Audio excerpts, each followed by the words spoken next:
నమస్తే, welcome to I news. Chennai Super Kings ఫ్రాంచైజీలో MS ధోనికి వాటా ఉందంటూ సోషల్ మీడియాలో విపరీతంగా వార్తలు వైరల్ అవుతున్నాయి.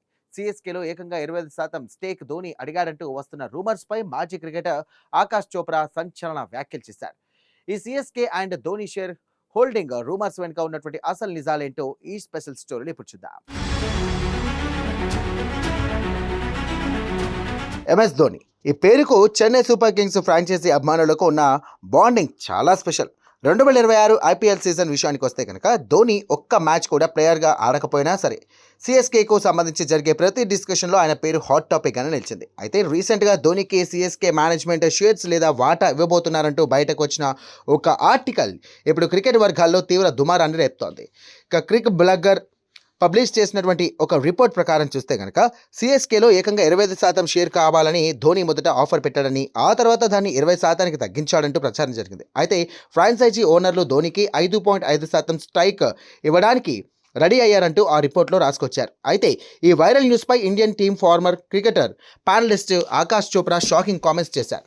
ఈ స్టోరీ కంప్లీట్గా ఫేక్ న్యూస్ అయి ఉండొచ్చంటూ ఆకాష్ చోప్రా ఓపెన్గా చెప్పేశారు. ఎంఎస్ ధోని సిఎస్కేలో 25% వాటా అడిగాడనే మ్యాటర్ తనకు ఏమాత్రం ప్రాక్టికల్గా అనిపించడం లేదన్నారు. ఎవరో కావాలనే ప్లాన్ చేసి ఇటువంటి రూమర్స్ని క్రియేట్ చేసి ప్రచారం చేసి ఉంటారంటూ ఆయన కామెంట్ చేశారు. అయితే తన దగ్గర దీనికి సంబంధించినటువంటి ఎలాంటి ప్రూఫ్స్ లేవు కాబట్టి అఫీషియల్స్గా దీని ఫేక్ న్యూస్ అని అనలేనప్పటికీ అసలు లాజిక్ ఆలోచిస్తే ఇది నమ్మడానికి వీలు లేకుండా ఉందంటూ ఆకాష్ స్పష్టం చేశారు.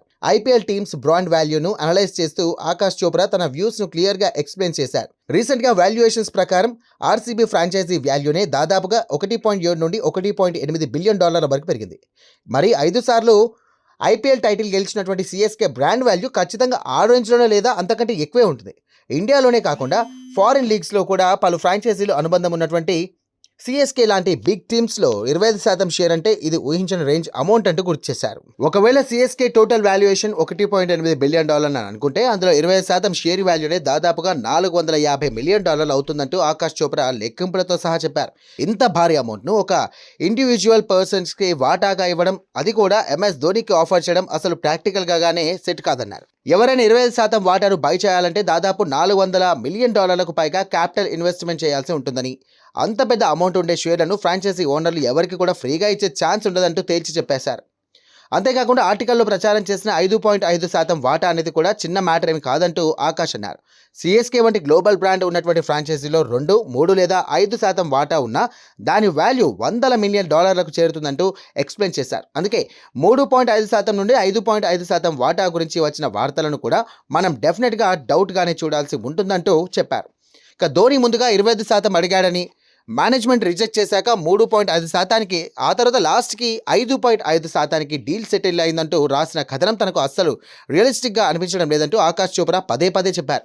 25% వాటా అంటే 100 కోట్లతో కూడుకున్నటువంటి వ్యవహారమని, అంత పెద్ద మొత్తంలో షేర్లను ఎవరు కూడా ఉచితంగా ట్రాన్స్ఫర్ చేయరంటూ ఆయన లాజిక్ పాయింట్ను రేస్ చేశారు. ఈ ఫేక్ రూమర్స్ ఎలా ఉన్నప్పటికీ కూడా 2026 ఐపీఎల్ లీగ్లో ధోని గ్రౌండ్లో ప్లేయర్గా కనిపించకపోయినా టీంలో అతడి డామినెన్స్ అండ్ ప్రాధాన్యం మాత్రం కంటిన్యూ అవుతూనే ఉందన్నారు. ఫ్యూచర్లో సిఎస్కే టీమ్స్తో ధోనికి ఉండే రోల్ ఏంటి, యాజమాన్యంలో లేదా అడ్మినిస్ట్రేషన్లో అతడికి ఏమైనా కీ పొజిషన్ ఇస్తారా అనే క్వశ్చన్స్ ఫ్యాన్స్లో క్యూరియాసిటీ పెంచుతున్నాయి. సిఎస్కేలో ధోని స్టేక్ గురించి ఎప్పటి నుండో వార్తలు వస్తున్నప్పటికీ ఇప్పటి వరకు ఫ్రాంచైజీ ఓనర్లు కానీ ఇటు ధోని కానీ ఎలాంటి అఫీషియల్ అనౌన్స్మెంట్ చేయలేదన్నదే అసలు నిజం.